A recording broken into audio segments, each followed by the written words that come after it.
आदाब, नमस्कार, सत श्री अकाल। मैं हूं सुल्तान भारती और आप देख रहे हैं सेकुलर भारत न्यूज। वीर अब्दुल हमीद भारतीय उपमहाद्वीप में शायद ही कोई ऐसा शख्स होगा जो इस भारतीय योद्धा के अदम्य साहस, शूरवीरता, शहादत से नावाकिफ हो। 10 सितंबर 1965 को भारत पाक युद्ध के दौरान खेमकरन के मोर्चे पर इसी बहादुर ने अमेरिका समेत पाकिस्तान और तमाम यूरोपीय देशों के उस घमंड को चूर कर दिया था, जिसमें यह माना जाता था कि अमेरिका के बनाए हुए पैटर्न टैंक अजेय होते हैं। अंजुमन इदरीसिया द्वारा भारत के बहुत बड़े सामाजिक संगठन की तरफ से हर साल 10 सितंबर को वीर अब्दुल हमीद का शहादत दिवस मनाया जाता है, जिसमें देश भर से लोग इकट्ठा होते हैं। लेकिन इस बार 10 सितंबर को G20 की वजह से ये प्रोग्राम नहीं हो सका और वो प्रोग्राम आज 18 तारीख को हुआ।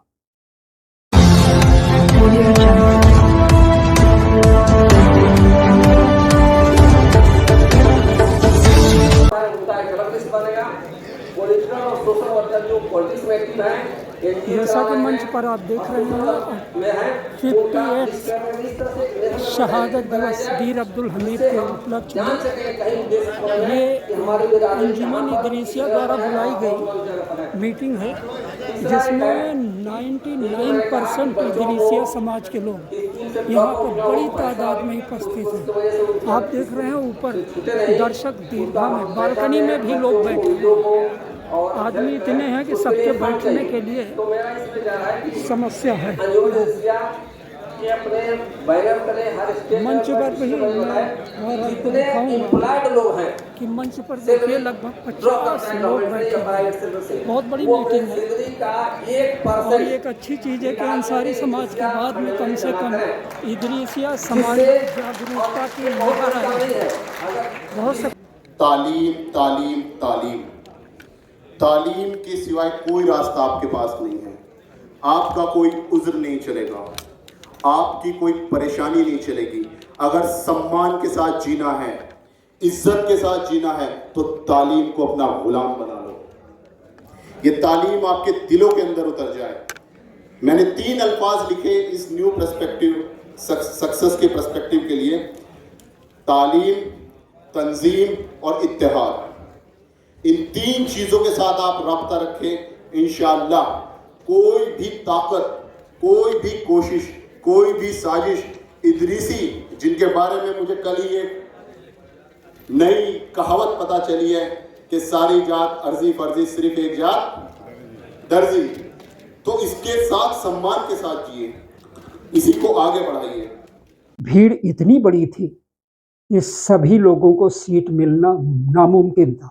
राजधानी दिल्ली 2 में आयोजित इस प्रोग्राम के संचालक थे विख्यात मोटिवेटर अबुल हाशिम साहब, जो सिर्फ देश और विदेश में इसलिए विख्यात नहीं है कि नौजवानों को मोटिवेट करते हैं फ्यूचर के लिए, बल्कि उनकी लिखी हुई कालजयी रचना मोटिवेशन के लिए परवाज के वो एक सुविख्यात लेखक भी हैं। प्रोग्राम के दौरान मैंने वक्त निकालकर अबुल हाशिम साहब से इस प्रोग्राम के बारे में बातचीत की। हाशिम साहब, सबसे पहला और शायद आखिरी भी यही हो सवाल आपसे ये है, ये जो प्रोग्राम चल रहा है जी, ये इस तरह का पहला प्रोग्राम है या इसके पहले भी? नहीं, इससे पहले भी इस तरह के प्रोग्राम तंजीम मुनक़िद करती रही है और बड़ी कामयाबी के साथ मुनक़िद किया है। अंसारी समाज के बाद में इदरीसिया बिरादरी में जो जागृति चल रही है, उसका श्रेय किसे देना चाहते हैं? देखिए भाई साहब, सारी बिरादरी है ना अब जागरूक होना शुरू हो गई है। सफ़ी बिरादरी ने अपनी भी एक अंजुमन बनाई है, इसी तरह अंसारी लोगों ने भी अपना एक संगठन बनाया है। इसी तरह से इदरीसी बिरादरी भी जाग रही है और उसने भी डिफरेंट तरीके, मुख्तलिफ लोगों ने मुख्तलिफ जगहों पर अपने तरह का काम कर रहे हैं। कहते हैं ना, चैरिटी बिगिंस फ्रॉम होम। तो मुझे पहले अपने आप को सुधारना होगा। अगर मैं अपने आप को सुधार सकता हूँ, फिर पड़ोसी की तरफ चिंता करनी होगी, फिर उसके बाद हो सकता है मुझे अपने रिश्तेदारों को, फिर उसके बाद शहर को, उसके बाद पूरी बिरादरी को, और उसके बाद हो सकता है पूरे देश को। तो इसी तरह से ये दर्जियों के लिए शुरुआत हुई है, लेकिन ultimately basically we are Muslims, it is for Muslims. Last सवाल, जन जागरण बड़ी अच्छी चीज़ है, जागृति होनी चाहिए। दूसरी कौमें, गैर मुस्लिम भी इल्ज़ाम लगाते हैं कि इकरा से जिस कौम की शुरुआत हुई है वो भी कम से कम शिक्षा के क्षेत्र में बहुत पीछे है। अब ऐसा नहीं है, हमेशा के लिए इल्ज़ाम लगता है, ये ठीक बात नहीं। मैं वीर अब्दुल हमीद जैसी शख्सियत की बात करता हूँ, जो परमवीर चक्र विजेता भी है, खेमकरण का हीरो है और प्रख्यात शूरवीर है, जिस पर पूरी कौम को नाज होना चाहिए। क्या एक बिरादरी विशेष उनको अपनी धरोहर घोषित करने में नहीं लगेगी? नहीं, धरोहर नहीं, असल में हम ये चाहते हैं कि चूंकि वो हमारी बिरादरी को बिलोंग करते थे, जिसके लिए पूरा देश नमन करता हो, जिसके लिए बहुत सारी बिरादरी नमन करती हो, हिंदू, मुस्लिम, सिख, ईसाई, कोई भी देशवासी हो, कोई भी हिंदुस्तानी हो, जो उसकी वीर गाथा गाता हो, तो ऐसे के लिए अगर हम भी कुछ कर रहे हैं तो मेरे ख्याल से इसमें कोई बुराई नहीं है। जी, पूरी कौम मुस्लिमा के लिए इदरीसिया समाज के रहनुमाई रही है। आप एक विख्यात राष्ट्रीय और अंतर्राष्ट्रीय स्तर के मोटिवेटर ही माने जाते हैं, और शायद बहुत कम लोगों को मालूम होगा कि मोटिवेशन की इसी पूरे संघर्ष को आपने एक अपनी आत्मकथा में सूचीबद्ध किया है, परवास। तो मैं आपसे ये जानना चाहता हूँ कि पूरे कौम मुस्लिमा के नौजवानों को क्या संदेश देना चाहते हैं? वो तो मोटिवेटर, जैसे सर आपने कहा ना कि मैंने एक किताब लिखी परवाज़, तो परवाज़ अपने आप में काफ़ी संदेश है, काफ़ी कुछ मैंने उसमें कहा है, लेकिन फिर भी अगर कोई संदेश की आप बात कर रहे हैं तो मैं बेसिक बात पे आ जाता हूँ। सारी बीमारियों का इलाज है, तकरीबन सारी बीमारियों का इलाज है तालीम, और तालीम की तरफ जैसे जैसे आप जुड़ते चले जाएंगे तो जो भी बीमारियाँ हैं धीरे धीरे करके वो सारी खत्म होनी शुरू हो जाएगी। हरकिशन लाल सुरजीत भवन दिल्ली 2 में आयोजित इस प्रोग्राम के अंदर आए हुए तमाम दर्शकों की नजरें बार बार मंच पर बैठे 2 खास लोगों पर जाकर टिक जाती थी। इसमें एक थे जैनुल हसन साहब, जो परमवीर चक्र विजेता वीर अब्दुल हमीद के बेटे हैं। पत्रकार सम्मेलन में उन्होंने सारे पत्रकारों के सवालों के जवाब बहुत खूबसूरती से दिए।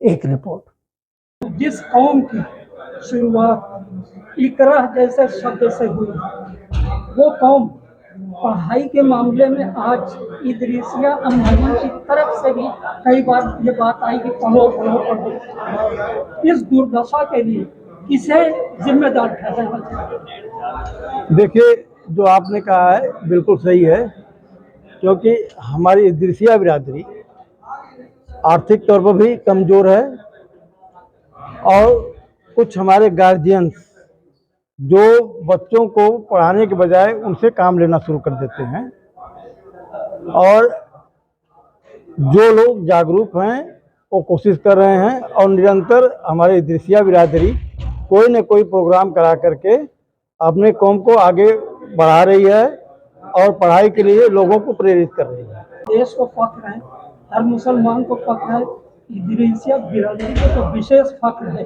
क्या आपकी तरफ से सरकार से कभी ये मांग की गई कि इनके नाम पर मुसलमानों की कोई भी एक बटालियन ब्रिगेड नहीं है इंडियन आर्मी में, उनके किसी ब्रिगेड या बटालियन का नाम रखा जाए, वीर अब्दुल हमीद बटालियन, इस तरह की कोई मांग की थी? नहीं, देखिए, क्योंकि मेरे फादर ग्रेनेडियर्स में हैं, उसमें एक 4 ग्रेनेडियर्स की चार्ली कंपनी, जो कि असल उत्तर, मेरे फादर को एक टाइटल दिया गया है, असल उत्तर के नाम से जाना जाता है, और अभी तक मुझे ऐसा कोई मौका नहीं मिला या मीडिया के सामने मैं मुखातिब नहीं हुआ कि मैं ऐसा कोई मांग करूं। लेकिन जब आप लोगों ने मुझसे सवाल ये पूछा है, तो मैं सरकार से गुजारिश करता हूं कि एक ग्रेनेडियर्स में एक बटालियन, जो कि 4 ग्रेनेडियर्स है, उसका नाम शहीद वीर अब्दुल हमीद के नाम से मुकम्मल कर दिया। एक खुशी की बात ये थी कि इस सभा में वीर अब्दुल हमीद के सिर्फ बेटे ही नहीं, उनके पोते डॉक्टर जावेद भी आए हुए थे। आखिरकार पत्रकारों की पूरी भीड़ उन्हें घेर कर खड़ी हो गई और इस युवा डॉक्टर ने बहुत तसल्ली बख्श सोच समझकर और पूरी बुद्धिमानी के साथ में हम पत्रकारों के सवालों को झेला और उनके जवाब भी दिए। कि वक्ताओं ने वीर अब्दुल हमीद के ऊपर कम रोशनी डाली, ज्यादातर शिक्षा की जरूरत पर जोर दिया। कोई खास वजह? नहीं, ऐसा नहीं है। देखिए, ये जो शहादत दिवस मनाया गया था, दोनों का मकसद हम लोग का पहले ग्रैंडफादर के शहादत के बारे में बताना, लोगों के अंदर उनके जज्बे को लोगों तक पहुंचाना है, ये मकसद था। साथ में एजुकेशन पे फोकस किया गया।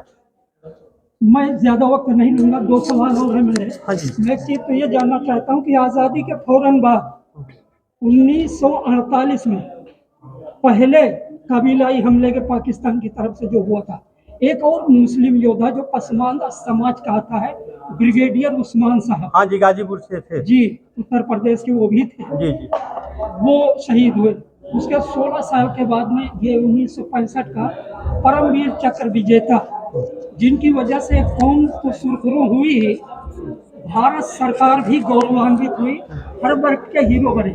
फिर 58 साल बीत गए और कोई भी वीर अब्दुल हमीद या ब्रिगेडियर उस्मान पैदा नहीं हुआ। इसके लिए क्या मतलब किसको जिम्मेदारी देते हैं?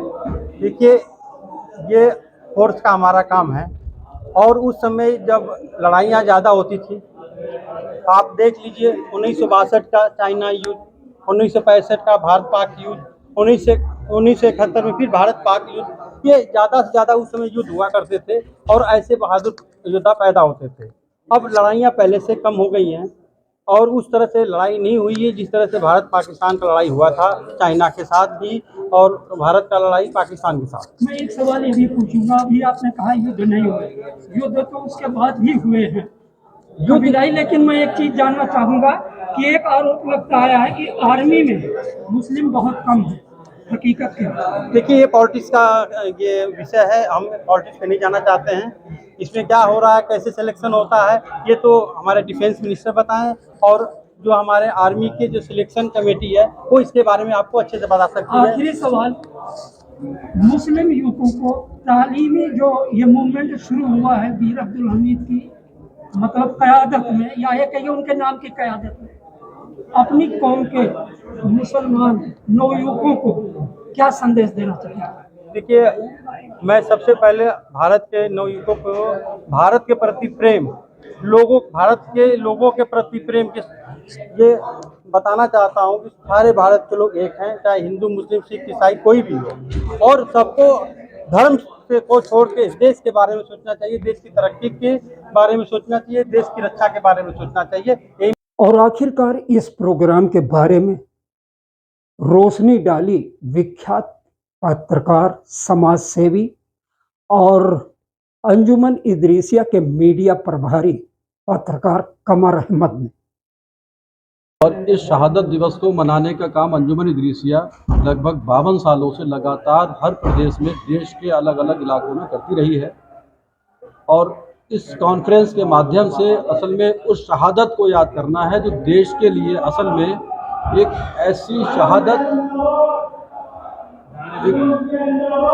ऐसी शहादत जिसका कि शायद ही कोई मिसाल अभी तक हमने देखी हो हिंदुस्तान के अंदर, कि इतनी बड़ी शहादत होने के बाद उन 2 मुल्कों का असल में घमंड चकनाचूर हुआ था इस शहादत से। मैं समझता हूँ जो जिस पैटर्न टैंक को लेकर के अमेरिका को बहुत बड़ा घमंड हुआ करता था, उस घमंड को भी उसी दिन टूटा था वो घमंड भी, और पाकिस्तान का वो घमंड भी उस दिन टूटा था जिस दिन उसके 58 टैंक जो है उस वीर अब्दुल हमीद की शहादत के दिन ख़त्म हुए थे। दरअसल मकसद ये है हमारा इस इतनी बड़ी शहादत को याद करने का, क्योंकि देश के अंदर इस वक्त हम जो देख रहे हैं माहौल, वो कहीं ना कहीं ऐसे शहीद, चाहे वो किसी जाति किसी धर्म से आ रहे हों, लेकिन कहीं ना कहीं शहीदों की हमने वो लोगों को देखा कि लोग उनको याद नहीं कर पा रहे हैं। तो हमने एक ऐसा बीड़ा उठाया, अंजुमन इदरीसिया ने, एक हमारे बुजुर्गों ने ऐसा बीड़ा उठाया कि इतनी बड़ी शहादत हमारे देश के लिए दी गई है, उसको हम लगातार, क्योंकि शहीद वीर अब्दुल हमीद साहब जो है इदरीसी बिरादरी से ही ताल्लुक़ रखते थे, वो हमारी इदरीसी बिरादरी से ही थे, इस वजह से हमने उसकी जिम्मेदारी संभाली है। हमारे बुजुर्गों ने वो किया और आज अल्हम्दुलिल्लाह हमारी नौजवान पीढ़ी भी उसको, हम सब लोग मिल करके उसको करने की कोशिश कर रहे हैं। क्योंकि शहादत को अभी जैसा कि बताया, शहीद वीर अब्दुल हमीद साहब के साहबजादे मेरे साथ खड़े हैं। ये हमारी खुशकिस्मती है कि वो अभी इस वक्त हमारे साथ मौजूद हैं, इस प्रोग्राम में वो शामिल रहे हैं, और उनकी जो पीड़ा अभी हमने आपने सुनी है, उन्होंने जिस तरह से बताया कि उत्तर प्रदेश के उस चैप्टर को, जिस चैप्टर पे हम लोगों ने हमेशा 5वीं 6वीं में हमने खुद पढ़ा है उत्तर प्रदेश में, उस किताब के उस इतिहास से अगर वीर अब्दुल हमीद ऐसी शहादत को अगर गुमनामी के अंधेरे में ले जाने की कोशिश की जाए तो ये कहीं ना कहीं देश के लिए एक बहुत बड़ा घातक है। क्योंकि ऐसी शहादत से अगर बच्चे चैप्टर उस पर पढ़ करके, उस शहादत को पढ़ करके ही अपना एक जज्बा पैदा होता है बचपन से, और देश के लिए शहादत देने के लिए कुर्बानी का जो जज्बा पैदा होता है, मैं समझता हूँ वो बहुत बड़े मोटिवेट करने वाली एक चैप्टर था। उसको हटाना मैं समझता हूँ एक बहुत बड़ा घिनौना काम कर सकता हूँ मैं उसको, क्योंककि ये नहीं होना चाहिए था। सिर्फ लेकिन कितने दुख की बात है कि एक ऐसा सूरवीर जो 1965 के भारत पाक युद्ध का हीरो ही नहीं, अपराजेय योद्धा भी था, अमर शहीद भी है, और जिस पर इंडियन आर्मी ही नहीं पूरे देश को गर्व भी है, उसी के बारे में लिखा हुआ वो पाठ जो हम बचपन से पढ़ते आ रहे उत्तर प्रदेश सिलेबस से हटा दिया गया है। इसलिए हटाया गया है, बात सीधी है कि नफरत के इस दौर में आने वाली जनरेशन को इस चीज का आभास तक न मिल जाए कि नफरत के घेरे में जिस संप्रदाय को लपेटा जा रहा है उसके किसी ऐसे शूरवीर योद्धा से प्रभावित न हो जाएं लोग। और क्या कारण हो सकता है? उम्मीद यही करते हैं कि केंद्र सरकार और राज्य सरकार सबका साथ, सबका विकास, सबके विश्वास को अगर वाकई अमल में लाती है, अमली जामा पहनाती है, तो उसे चाहिए कि सबसे पहले इस गलती को सुधारे और वीर अब्दुल हमीद के बारे में, उनकी जीवनी के बारे में, उनकी शूरवीरता के बारे में उनका परिचय लेख दोबारा सिलेबस में शामिल करें, ताकि आने वाली जनरेशन एक दूसरे संप्रदाय की तरफ वो बच्चे हाथ बढ़ा सकें और समझ सकें कि देश के निर्माण और आज़ादी की जंग में दोनों समुदायों ने खून बहाया है। यही नहीं, इस तरह के पाठों से प्रेरणा पाकर हर संप्रदाय के सैकड़ों वीर अब्दुल हमीद भविष्य में इंडियन आर्मी को मिल सकते हैं। जय हिंद।